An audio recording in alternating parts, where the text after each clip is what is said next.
Welcome, I'm Julia. And I am Marta. And this is LateMode, a podcast in search of the zeitgeist.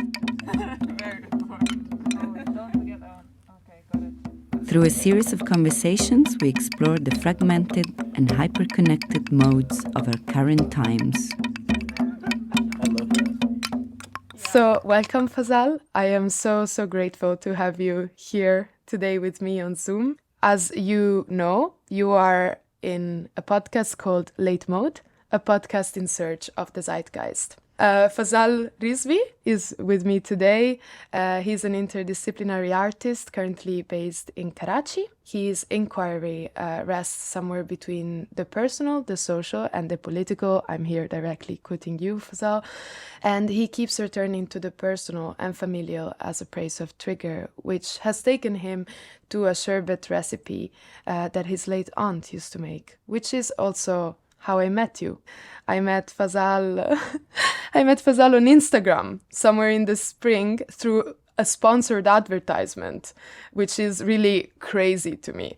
I was working at the time on a paper called On the Home, the Body and the Archive, Performing Intergenerational Healing Through Ritual Walks in Screen Space, which is based on a longer research trajectory in which I investigate my mother's childhood home as an archive of a family's experience. And so I must have been heard by my little 1984 phone box saying home, archive, mother, and such a million times.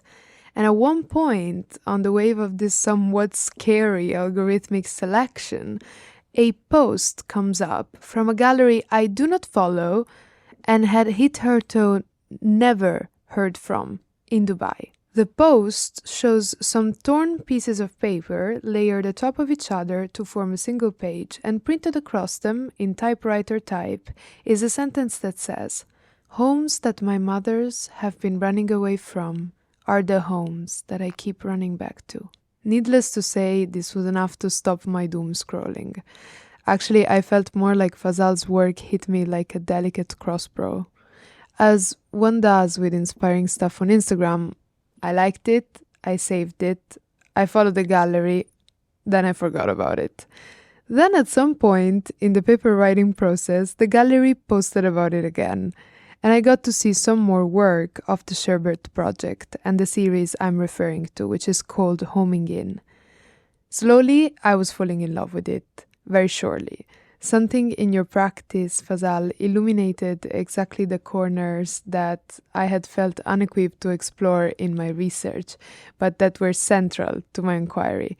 And even after writing the paper, I continued to be so inspired by your work that somehow, at some point, I mustered the courage to write to you on Instagram. And I was just so moved by your reply, because you said something like, "One can feel so alone in the pursuit of making and rummaging through such stories. But to hear from you makes one feel that the work has a life and resonance beyond the studio." So this exchange in which you were so kind and generous to me, an online stranger proposing to chat together about our research, it just made me feel like I need to speak to this person, and I would love for others to be able to hear this talk. And considering that this would not have been if not for the evil Instagram ads, I think it's a pretty inspiring story about how seeds can spread around aimlessly in the digital winds and reach much farther than we ourselves could ever think. Well, as you were talking earlier, there was something, again, like in reference to my work or generally things that I've been interested in working on and that I've been working with, especially in reference to a lot of these feminine lives around me. So because I think my first solo was about my mother, or my mother and I were kind of like the main protagonists of that work. And then my third solo was about my grandmother. And this last solo that I just did was about my aunt, my mother's sister. And I was also, while you were talking, I was also reminded last year I was doing a residency in Netherlands at the Van Eyck Academy for a year. And while I was there, I formed, because there are there are quite a few residents there, but there were a few of us who kind of became close. And we started this group together, which really, really brought us together. where the idea was that we were just going to sit down once a week and we were going to talk about our mothers and their mothers and their mothers and their mothers and their mothers. And again, again, the idea of that was to also very specifically think of mothers, our own mothers, but again, like that idea of mother or motherhood also becoming metaphorical, something beyond the physical, something beyond just that intimate sort of like mother son, mother daughter, mother child relationship that you share. So that's something that really I think that was a really, really sort of profound sort of like moments that we had as a small collective, where we were just sharing, either our work or we were bringing in other writers or people who were talking about or opening up these notions and these ideas in different ways. So when you say what brought us here, I would just like to repeat. I would say our mothers and their mothers and their mothers, they brought us here. So yeah, the Sherbet project is centered around my late aunt, my mother's eldest sister, who died in 2008, and that's also really the first death that I, as a young adult, sort of felt a loss of. So my aunt used to make this drink. So the sherbet is a word in Urdu or Persian for basically a concentrate for a sweet drink usually. So yeah, so she used to make this sherbet, this syrup, which was made with the mint, sugar, and apple cider vinegar and water, and then it would be cooked down into this thick syrup, which you would then just add in water and drink it. And it's just one of the most refreshing drinks that I grew up having at her place. Whenever we used to go to her house, which was usually once a week, we would always sort of like have that. And so that's one of the most sort of like wonderful memories sort of associated with her. But she died in 2008, and in the last few years of her life, she was also sick. So she had stopped making the sherbet much earlier. And so it's something that I had not had for maybe somewhere between 15 to 18 years. And it's something that I kept going back to in my head, and I wanted to do something with the sherbet, but also more importantly, I kind of wanted to, in a way, sort of think through my aunt's life, and this was to become a means or a vessel to do that. So as a starting point of that project, what I started doing was that I wanted to try and replicate the recipe from my memory. That was the starting point of the project, and I knew the ingredients that went into the making of the syrup, but I did not know exactly what the ratio was or exactly how to cook it, when to put what. So those are things that I started working on when I started working on this project in 2020 as part of a residency. And so yeah, I was doing experiments and simultaneously just started thinking through her life. And there were some wonderful things that happened in the process where, for instance, when the first time I started making the sherbet in my studio, and because I mentioned there's apple cider vinegar that goes into the syrup. So apple cider vinegar was evaporating as it was cooking, and it was spreading through the apartment. And instantly, as that happened, the first time that I made this, I instantly realized that this is what her apartment used to smell like, or the linen in her apartment used to smell like. So it instantly just took me back without any break, without any inhibitions. I was instantly taken back to her apartment and being around her. So that is the starting point of the project, and then there are a lot of other things that sort of come up in this project. Actually, when I mentioned that integrity was going to be the theme somehow of this conversation, I saw you make, because we are on Zoom, a facial expression like, oh God, how is that going to happen? And I was just thinking that in you saying this, paired with the material you so kindly shared with me about the project, so your own writing, I can definitely see integrity coming up more like a question or a set of questions in which you were talking about the sherbet, and somewhere you wrote like that you were going towards, with this experience, the arrival point was the sherbet. So to recreate the sherbet as it had been. But then you question that yourself, and you say, is the arrival at a particular place or a point important to that perfect recipe of sekanjabin, the right ratio of mint to vinegar to sugar? And it speaks a lot to me about integrity and questioning like how important that is, that the recipe comes down integral in what it had been. It seems to me that like even at the very early stages, regardless of whether the recipe was correct or not, it already was her home again. It already was the closeness to her. And maybe that was the most important part of the project. And it seems like then there is an integrity of the ritual, regardless of the end product. So something really interesting, which I was very grateful to you for sending me a little PDF about the project, because I could not see that from Instagram. And obviously I could not go to Dubai to see your exhibition. So I didn't know about the candle that your late aunt used to put every Thursday close to the window of her kitchen. And it's always the same thing. It's always the first image I saw of your work. I feel like everything for me is in that image. So the different fragments of paper that together make a whole new piece of paper. It seems to me that like the integrity of the ritual in the way you chose to have it exposed in Dubai is kind of kept together, not because the sherbet is exactly what it was supposed to be, where it was supposed to be, but because there's these important fragments that create a constellation, and the gaps of knowledge or of time that are within it that you cannot fill because you're not your late aunt, nevertheless are alive and fruitful. So there is an integrity of some sort that is kept in the passing on of this inheritance, which is the recipe of this sherbet, regardless of whether the recipe is correct or not. And I wonder, like, did your aunt ever actually write down the recipe? Not that I know of. It was never. It was never really. I mean, and she was the only one who used to make this in the family.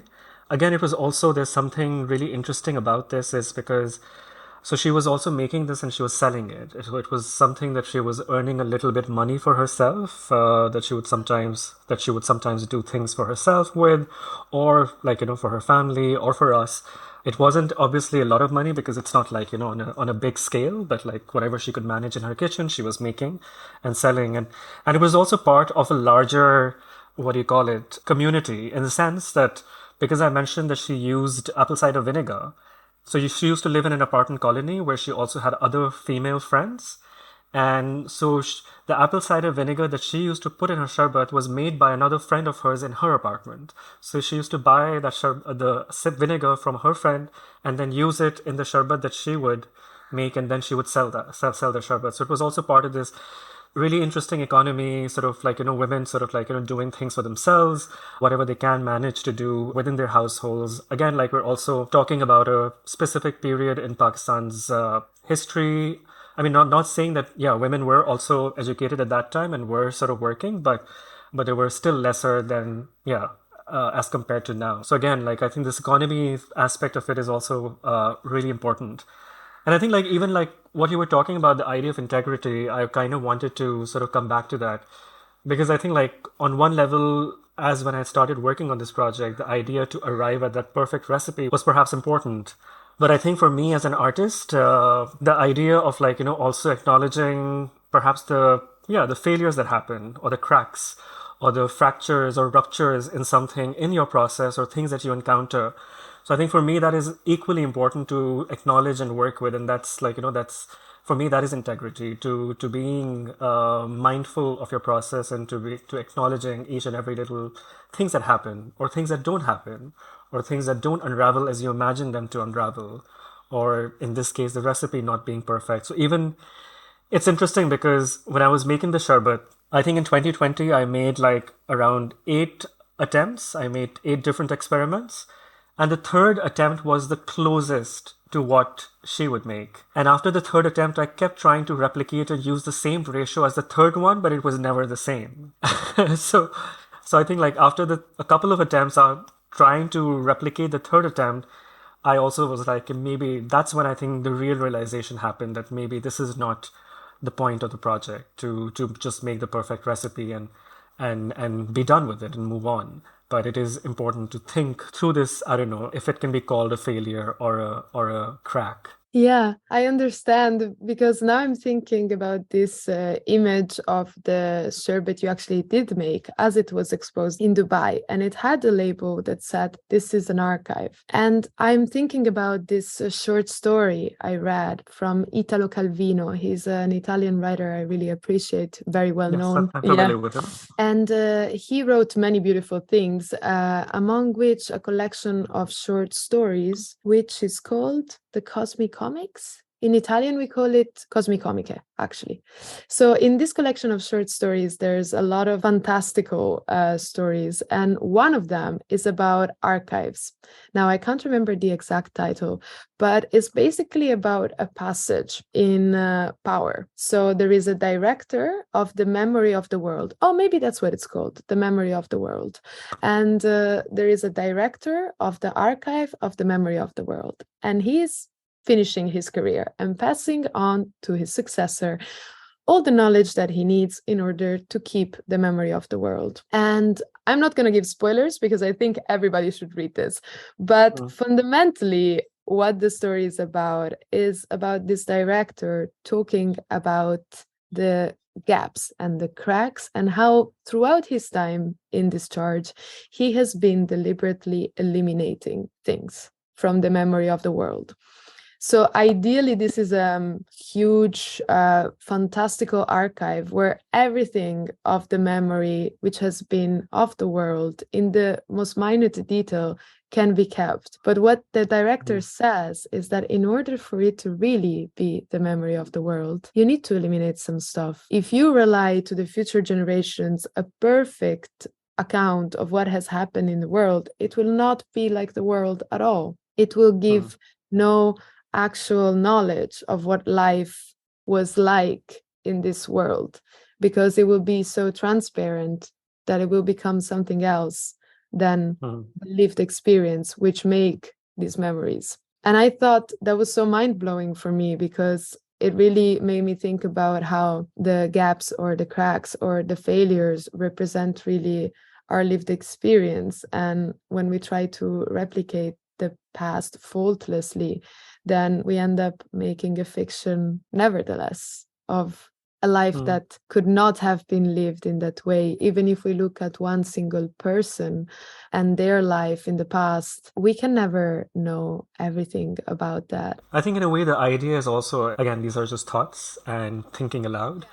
But again, like I think the idea of like even when one is working through historical or archival material, I guess it's never the idea to kind of like, that one is doing that in order to replicate, right? Replicate something that existed, right? And the idea is to be able to think through it. And which is why those kind of imperfections and cracks kind of become important. Because if the idea was to just replicate something as it existed, then by all means, one should just like create completely perfect, gapless archives and systems. But that's just not possible. Yeah, whatever that means, by the way, perfect or gapless, like as if anybody's ever seen one, an archive that is like this, maybe only in Calvino's fantasy.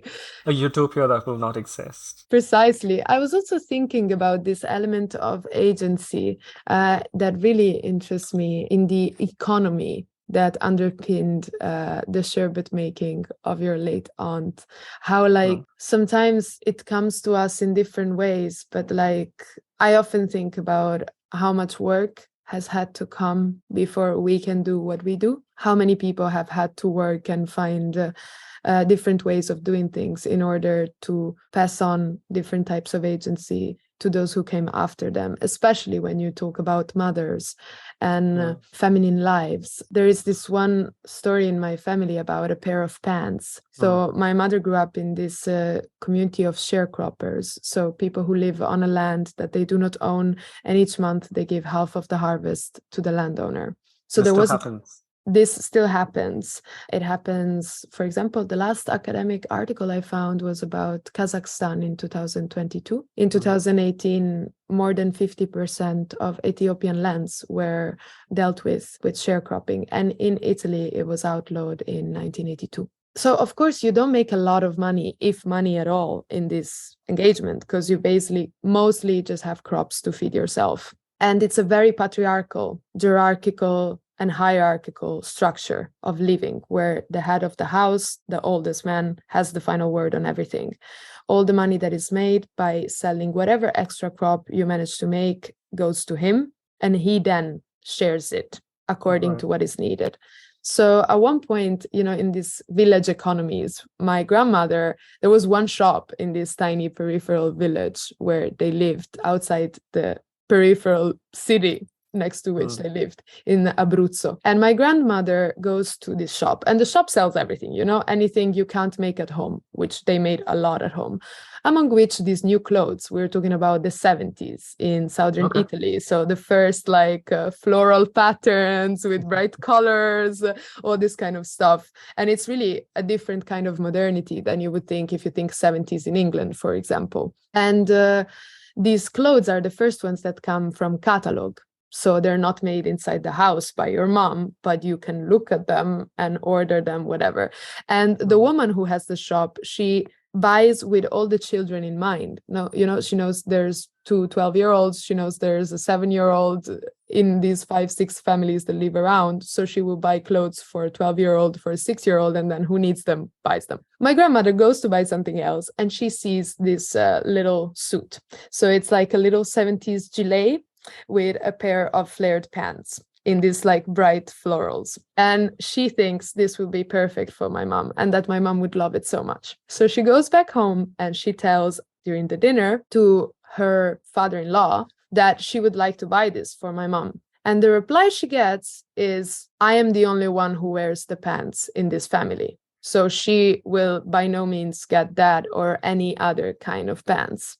And my grandma, who was married to this most docile man, who was the kindest woman ever, but who apparently, according to my mom, had a streak of sometimes she would just take so much and clean the whole house, cook for everyone, do anything she was asked. And then at some point she would snap and she'd be like, no. And on that one, she snapped. She looked at her husband. She was like, are you going to tell this man something? Because if we're not buying these pants for my daughter to go to school in, I am leaving this house with my children. And my grandfather, who was so, kind of like a quiet man, as you can imagine, the man of a time ago who, works 12 hours a day. He was like, well, if Dad doesn't want it, she was like, this is your final reply?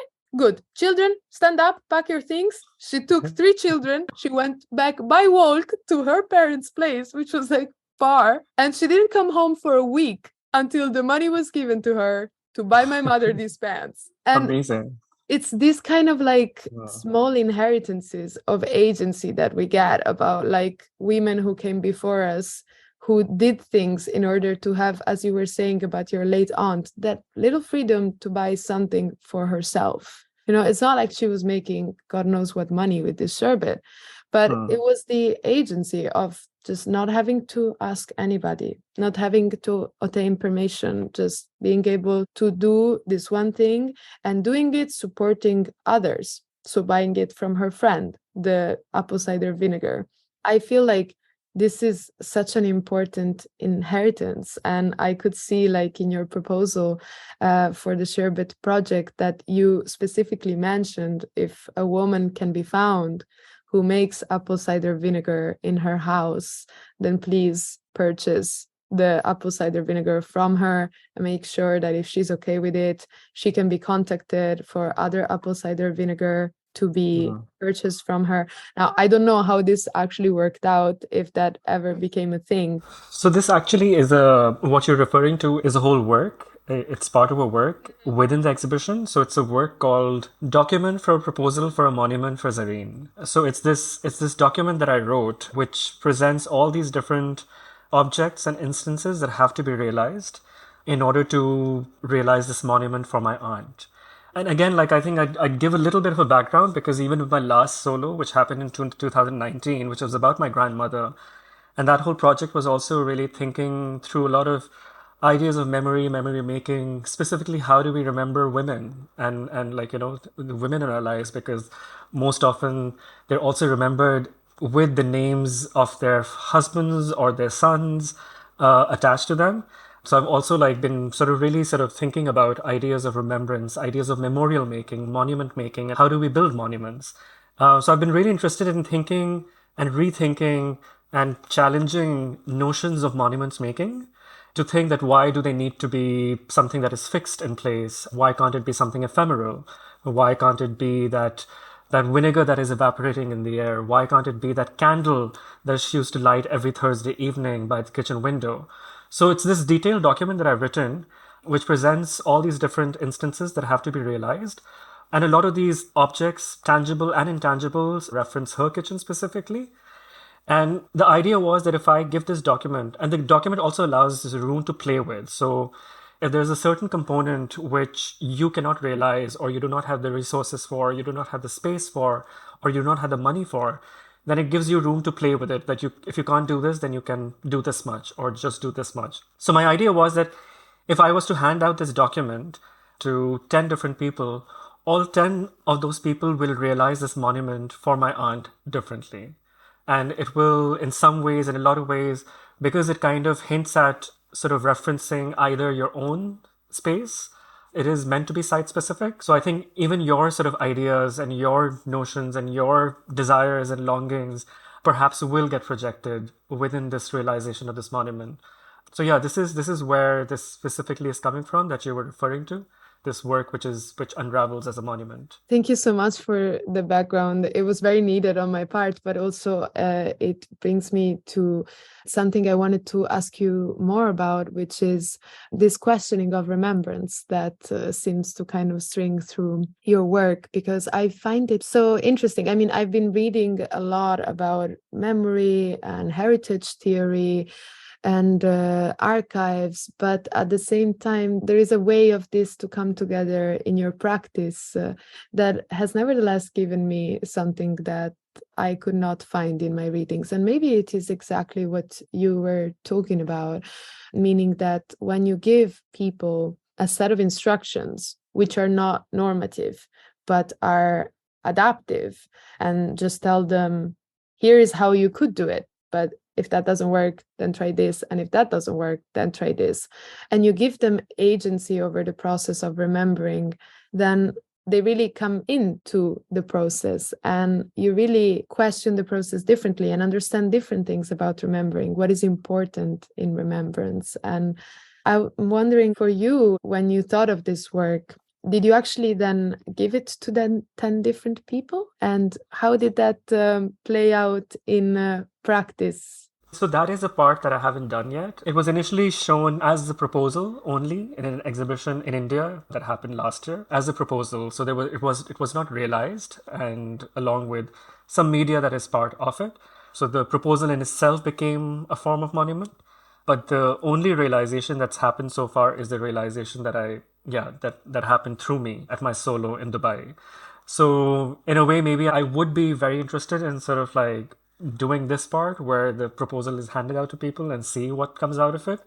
And maybe that is one part of the Sherbet project that can in some ways continue, because I'm not in a way actively working on the Sherbet project anymore. So yeah, maybe that's something that should happen. I can be lazy. I've not sort of followed up on this, but it is there. The document is ready. It can be shared and it can be disseminated, and it can sort of find different forms in different places and see what becomes of it. Well, I feel like lazy is a bit of a harsh judgment, considering that the exhibition in Dubai was like only in the spring. So it doesn't seem like you've been moving around slouching. And I kind of think it maybe begs the following question of what is up in your work right now? So I'm also, yeah, I mean, just going back to the lazy part. After my solo in Dubai in May, and then another show in June, I was in the mountains for 4 months in Pakistan, and I was basically just relaxing. I have been sort of spending a lot of time in the mountains in the last few years, and that is also something that is becoming part of a new ongoing research and engagement that will continue in the years to come. It's something that's ongoing. But I've been spending a lot of time because I kind of wanted to. I felt that I just did not want to live in a city anymore. And I have friends who run a cafe in the mountains, so I run the cafe with them when I'm there. So I'm trying to spend 6 months of the year in the mountains and the other 6 months wherever life takes me. So yeah, in terms of, I've just come back from the mountains about a month ago, and I'm kind of trying to find my bearings back in the city in Karachi, and slowly trying to sort of figure out some work things. yeah, not actively working on anything right now, to be honest. There are things sort of planned for maybe 6 months or a year ahead, but nothing actively like work-wise going on. Just slowly thinking through things and working. Well, it sounds like very productive anyways, especially considering what we were discussing before about cracks and gaps. Like if you think about integrity as representation of a whole, then definitely these cracks and gaps are part of a whole, like even if I think about, I don't know, I have here a cup from which I've been drinking my coffee, and like it definitely has some little cracks at the bottom, but especially at the very heart of it, the thing that makes it a functional object is this massive gap through which I drink liquid within it. So I think it's very productive sometimes to take these spaces of apparent void in order for things to move through you in a different way. I mean, I guess being an artist and living this life, I think one has the privilege of taking these gaps and taking these, yeah, journeys that take you elsewhere or not following a particular path, like, that is expected of you. Because I think my parents do not understand my lifestyle. They're like, we don't know what's happening with you. You're like, you're running out to the mountains. Now you're going here. Like, there's no steady job. So again, I mean, like there is some level of uncertainty too, right? I mean, my career has been going all right, but at the same time, there is uncertainty as well in terms of work sometimes, in terms of survival. But it also just allows one to just pack your bags and go wherever when one wants to. Yeah, it's I thank you for this very honest account of artist life, because I feel like I have a lot of friends who are maybe studying in academies or who are doing masters connected to the art world or who practice as artists, and I guess like sometimes this narrative of the successful artist who has gallery shows and who can sell their work is so potent that we fail to also show the cracks in that and these gaps of maybe uncertainty, which continue to be part of everybody's life and which everybody has to struggle with, regardless of whether you're just starting or whether you are comfortable, at least in your work, or where it's headed. So I think we're drawing towards a close of our conversation. And before that happens, Fazal, I would like to ask you, if we were to leave behind a word that could be a theme for the next person whom you don't know yet, who will come after us, is there something along the lines of a concept or an idea that interests you right now, that you're working with, that somehow represents your present reality or a ruin of this conversation? I'm trying to think something that maybe is sort of ongoing right now in some way. I have one word in mind, but I feel like that's a little distant right now. It is relevant, but it is a little distant. But yeah, maybe failure. Yeah, I mean, it also comes from because this whole sort of like this new research or engagement that I was mentioning of in reference to the mountains. I mean, it's something that started maybe a couple of years ago, and this is the material that I was working on with when I was at Van Eyck in Maastricht. And that whole thing started with I was kind of interested in sort of recording sounds from glacial sites and mountains and wanted not knowing what I will do with them, but I started recording. And I'm not somebody who's trained in sound, but I started recording with a recorder. And when I took the material with me to Maastricht and listened to the recordings, they seemed to have not recorded anything that I thought I was recording. So in a way, that failure happened, which initially was stressful, but then that failure kind of became a point of arrival, or I arrived at other things, at other sort of directions, and started thinking through the notion of failure. So yeah, so maybe failure is the word that we will leave them with. Wonderful. Thank you also for this contextualization, which I think is very necessary. I feel like failure, if it were a tarot card, it would be something like death or the tower, where people see it and they're like, like a speaker receives it as a theme and they're like, oh God, why am I the one who speak about failure? But actually it's very promising and holds like a lot of possibility. And I think your story kind of shows that very well.